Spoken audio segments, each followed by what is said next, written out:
MTV news Kannada ವಾಹಿನಿಗೆ ಸ್ವಾಗತ. ಲಕ್ಷ್ಮೇಶ್ವರದಲ್ಲಿ ಮೆಕ್ಕೆಜೋಳ ಬೆಂಬಲ ಬೆಲೆ ಖರೀದಿ ಕೇಂದ್ರ ಆರಂಭಿಸುವಂತೆ ಪ್ರತಿಭಟನೆ ಮಾಡಲಾಗಿದೆ.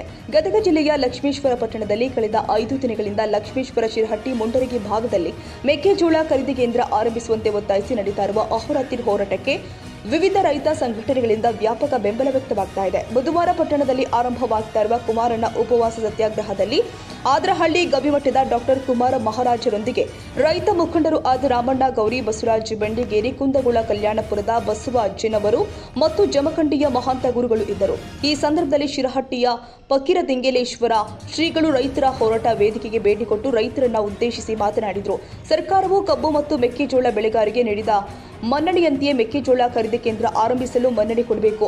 ಒಂದು ವೇಳೆ ಸರ್ಕಾರ ರೈತರ ಬೆಂಬಲಕ್ಕೆ ನಿಲ್ಲದಿದ್ದರೆ ಮೆಕ್ಕೆಜೋಳ ಬೆಳೆದ ಎಲ್ಲ ರೈತರು ನಮಗೆ ಬೆಲೆ ಸಿಗಲಿಲ್ಲ ಎನ್ನುವ ನಿಟ್ಟಿನಲ್ಲಿ ಮೆಕ್ಕೆಜೋಳವನ್ನ ಬೀದಿಗೆ ಸುರಿದು ರಸ್ತೆ ಬಂದು ಆಕ್ರೋಶಗೊಂಡ ರೈತರಿಗೆ ಸರ್ಕಾರ ಮೆಕ್ಕೆಜೋಳದ ಬೆಲೆ ಏರಿಕೆ ಕುರಿತು ಕಠಿಣ ನಿರ್ಧಾರ ತೆಗೆದುಕೊಳ್ಳಬೇಕು ಅಂತ ದಿಂಗಾಲೇಶ್ವರ ಶ್ರೀಗಳು ಸರ್ಕಾರಕ್ಕೆ ಎಚ್ಚರಿಸಿದರು.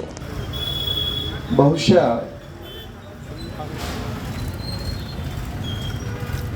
ಇದು ಮೊದಲನೇ ಸಾರಿ ಅಲ್ಲ, ಯಾವುದೇ ಪಕ್ಷದ ಸರ್ಕಾರ ಬಂದರೂ ಕೂಡ ಅವರು ಚೆಲ್ಲಾಟ ಯಾರು ಕೂಡ ಆಡ್ತಾರಂತಂದ್ರೆ ರೈತರು ಕೂಡ ಆಡ್ತಾರೆ ಹೊರತಾಗಿ ಬೇರೆ ಯಾರು ಕೂಡ ಆಡೋದಿಲ್ಲ. ಇದು ಮೊದಲನೇ ಸಾರಿ ಅಲ್ಲ. ಎಲ್ಲರೂ ಚುನಾವಣೆಗೆ ನಿಂತಾಗ ಭಾಷಣಗಳನ್ನು ಮತ್ತು ಹೇಳಿಕೆಗಳನ್ನು ರೈತರ ಪರವಾಗಿ ಕೊಡ್ತಾರೆ. ನೀವು ಅವತ್ತಿನ ಹೇಳಿಕೆಗಳಿಗೆ ಮಳ್ಳಾಗಿಬಿಡ್ತೀರಿ. ನೀವು ಮುಂದೆ ಅವ್ರು ಆರಿಸಿ ಬಂದ್ರಂತಂದ್ರೆ ನೀವು ಹೋರಾಟದಾಗ ಕುಂದಿರ್ಬೇಕು, ಅವರೆಲ್ಲರೂ ವಿಧಾನಸೌಧದಾಗ ಕುಂದಿರ್ಬೇಕು. ಇದು ನಡ್ಕೊಂಡು ಬಂದಿರುವಂತಹ ಸಂಪ್ರದಾಯ ಆಗೈತಿ, ಪರಂಪರೆ ಆಗೈತಿ.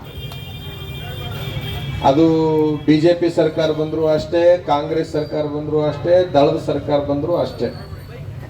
ಇವತ್ತಿನ ತನಕ ನಿಜವಾದ ರೈತ ಪರವಾದ ಸರ್ಕಾರಗಳು ಬಂದಿಲ್ಲ ಅನ್ನುವಂಥದ್ದು ನಮ್ಮ ತಿಳುವಳಿಕೆ ಅನ್ನೋದನ್ನ ಈ ಸಂದರ್ಭದಲ್ಲಿ ಹೇಳಲಿಕ್ಕೆ ಬಯಸ್ತೇವೆ ಅಂತಕ್ಕಂಥದ್ದು.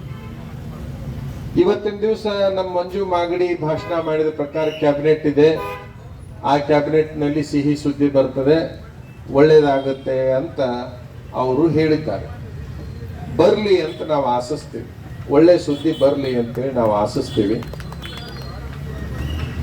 ಇವರು ರೈತನಿಗೆ ಸಿಹಿ ಸುದ್ದಿ ಕೊಡೋದು ರೈತನ ಸಲುವಾಗಿ ಅಲ್ಲ, ಈ ನಾಡಿನ ಹಿತದ ಸಲುವಾಗಿ ಅಂತಕ್ಕಂಥದ್ದನ್ನು ನಾವೆಲ್ಲರೂ ಅರ್ಥ ಮಾಡಿಕೊಳ್ಬೇಕಾಗಿದೆ. ರೈತರಿಗೆ ಒಳ್ಳೇದಾಯ್ತು ಅಂತಂದ್ರೆ ಅದು ರಾಜ್ಯಕ್ಕೂ ಒಳ್ಳೇದಾಗ್ತದೆ, ದೇಶಕ್ಕೂ ಒಳ್ಳೇದಾಗ್ತದೆ. ರೈತನಿಗೆ ಅನ್ಯಾಯ ಆಯಿತು ಅಂತಂದ್ರೆ ಎಲ್ಲರಿಗೂ ಕೂಡ ಅನ್ಯಾಯ ಆದಂಗೆ ಆಗ್ತದೆ ಅಂತಕ್ಕಂಥದ್ದನ್ನ ನಾವೆಲ್ಲರೂ ವಿಚಾರ ಮಾಡಬೇಕಾಗಿದೆ.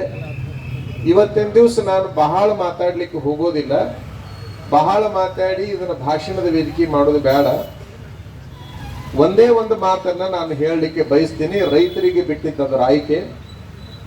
ಒಂದು ವೇಳೆ ಇವತ್ತ ನಿಮ್ಮ ಬೇಡಿಕೆ ಈಡೇರದೇ ಇದ್ರೆ, ಇವತ್ತಿನ ದಿವಸ ನಿಮ್ಮ ಬೇಡಿಕೆ ಈಡೇರದೇ ಇದ್ರೆ, ನಾಳೆ 21ನೇ ತಾರೀಕಿಗೆ, ನಾಳೆ ಬಿಟ್ಟು ನಾಡ್ದು ಬೆಳಿಗ್ಗೆ ನಾನೊಂದು ಸುದ್ದಿಗೋಷ್ಠಿ ಮಾಡ್ತೀನಿ ಯಾವುದಾದ್ರೂ ಒಂದು ಜಿಲ್ಲಾ ಕೇಂದ್ರದಲ್ಲಿ.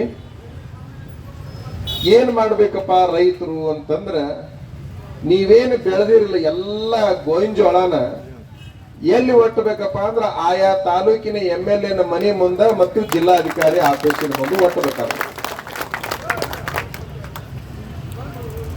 ಜಿಲ್ಲಾಧಿಕಾರಿಗಳ ಕಚೇರಿ ಮುಂದೆ ಮತ್ತು ಆಯಾ ತಾಲೂಕಿನ ಶಾಸಕರ ಮನೆ ಮುಂದೆ. ಇಲ್ಲಂತೂ ಬಹಳ ಹಿಡಿಯಂಗಿಲ್ಲಲ್ಲ, ಒಂದು ಊರು ಗೋಂಜಾಳ ತಂದು ಹಾಕಿದ್ರೆ ಅವ್ರ ಮನೆಯನ್ನು ಮುಚ್ಚೋಕೈತಿ. ಇಷ್ಟು ಮಾಡಿದ್ರಿ ಅಂತಂದ್ರೆ ಬಹುಶಃ ಇದಕ್ಕೊಂದು ದೊಡ್ಡ ಇತಿಹಾಸ ಬರೆದಂಗ ಆಗುತ್ತೆ ಅಂತಕ್ಕಂತಹ ವಿಚಾರ ನಮ್ದು. ನೀವು ಅದನ್ನ ರೋಡ್ನ್ಯಾಗ ಇಟ್ಕೊಂಡು ಕುಂತೀರಿ, ಅದು ರೋಡ್ನ್ಯಾಗ ಅಡ್ಡಾಡಕ್ಕೆ ದಾರಿ ಬಿಟ್ಟು ಹಾಕೊಂಡು ಕುಂತೀರಿ. ಎಲ್ಲಾ ಕಡೆಗೆ ರೋಡ್ನ್ಯಾಗ ಗೋಂಜಾಳನ ಹೆಂಗ ಹಾಕಿರಿ ರೈತರ ಅಂತಂದ್ರ ಒಂದ್ ಕಡೆಗೆ ದಾರಿ ಬಿಟ್ಟು ಹಾಕಿರಿ. ಶೀಘ್ರದೊಳಗ ಏನಾಗ್ಬೇಕಪ್ಪ ಅಂದ್ರೆ ಇವತ್ತನೇ ಎಲ್ಲ ರಸ್ತೆಗಳು ಗೋಂಜಾಳ ಹರಡಿ ಬಂದ್ ಮಾಡಿಬಿಡ್ಬೇಕು. ಅವನು ಎಲ್ಲಾ ರಸ್ತೆಗಳು ಬಂದ್ ಆಗ್ಬೇಕು.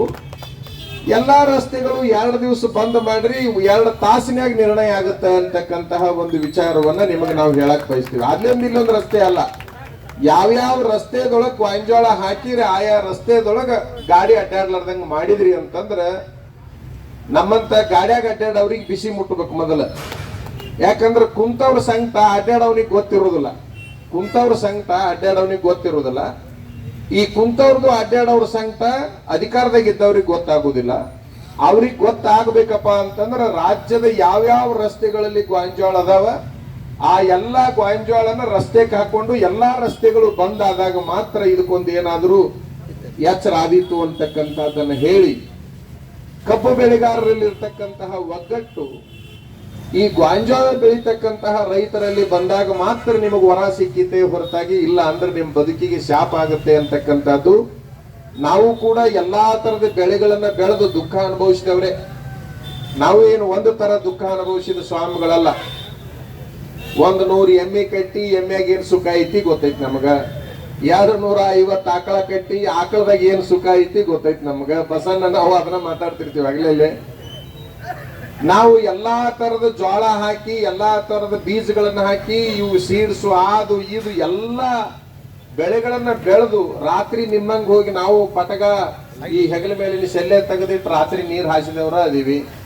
ಎಲ್ಲದನ್ನು ಮಾಡಿ ರೈತಗ ನಿಜವಾದ ಸಂಕಟ ಏನೈತಿ ಅಂತಕ್ಕಂಥದ್ದನ್ನ ತಿಳ್ಕೊಂಡಂತ ಸ್ವಾಮಿಗಳಾಗಿರೋದ್ರಿಂದ ಇವತ್ತಿನ ದಿವಸ ಸಿಹಿ ಸುದ್ದಿ ಬರ್ಲಿಲ್ಲ ಅಂತಂದ್ರೆ ನಾಳಿನಿಂದ ಅದನ್ನ ಬಹಳ ರಾಜ್ಯ ಮಟ್ಟದಲ್ಲಿ ದೊಡ್ಡ ಪ್ರಮಾಣ ಒಂದು ಬದಲಾವಣೆ ಮಾಡೋಣ ಅನ್ನುವಂತ ಮಾತನ್ನು ಈ ಸಂದರ್ಭದಲ್ಲಿ ಹೇಳಿ, ಬಹುಶಃ ಕೇಂದ್ರ ಸರ್ಕಾರ ಮತ್ತು ರಾಜ್ಯ ಸರ್ಕಾರ ಎರಡೂ ಸರ್ಕಾರಗಳು ಸೇರಿ ಜಂಟಿಯಾಗಿ ಒಂದು ನಿರ್ಣಯವನ್ನ ಕೈಗೊಂಡಾಗ ಮಾತ್ರ ರೈತನಿಗೆ ವರ ಅಂತಕ್ಕಂಥದ್ದು ಸಿಗ್ತದೆ.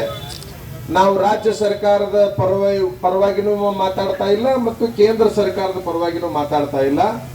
ಕೇಂದ್ರ ಸರ್ಕಾರ ಆಗಲಿ ರಾಜ್ಯ ಸರ್ಕಾರ ಆಗಲಿ ರೈತರ ಪರವಾದ ಯೋಜನೆಗಳನ್ನ ಬಿಡಬೇಕು ಅನ್ನುವಂತಹ ಮಾತನ್ನು ಈ ಸಂದರ್ಭದಲ್ಲಿ ಹೇಳಿಕೊಂಡು ಇವತ್ತಿನ ದಿವಸ ಸಿಹಿ ಸುದ್ದಿ ಬರಲಿಲ್ಲ ಅಂದ್ರೆ ಮತ್ತೊಂದು ನಿರ್ಣಯವನ್ನ ಮಾಡೋಣ ಅನ್ನುವಂತ ಮಾತನ್ನು ಹೇಳ್ತಾ, ಸ್ವಾಮೀಜಿಯವರಿಗೆ ಈಗ ರಕ್ತದ ಒತ್ತಡವನ್ನ ಪರೀಕ್ಷೆ ಮಾಡ್ತಾ ಇದ್ರು.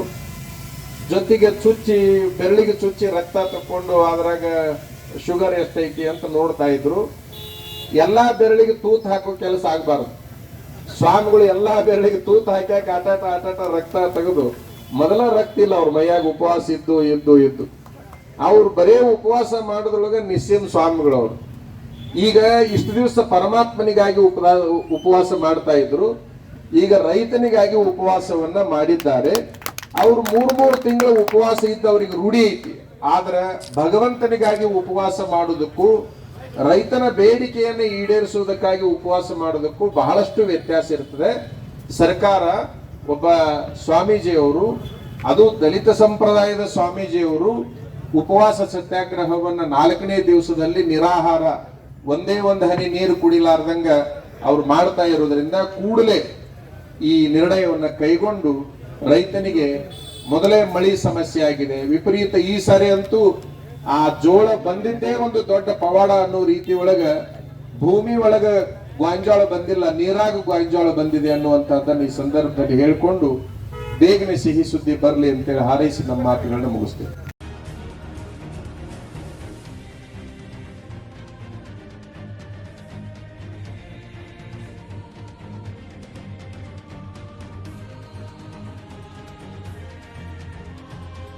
ತಾಜಾ ಸುದ್ದಿಗಾಗಿ MTV ನ್ಯೂಸ್ 24/7ಗೆ ಸಬ್ಸ್ಕ್ರೈಬ್ ಮಾಡಿ ಮತ್ತು ಬೆಲ್ ಐಕಾನ್ ಅನ್ನು ಒತ್ತಿ. ತಪ್ಪದೇ ಲಿಂಕ್ ಶೇರ್ ಮಾಡಿ.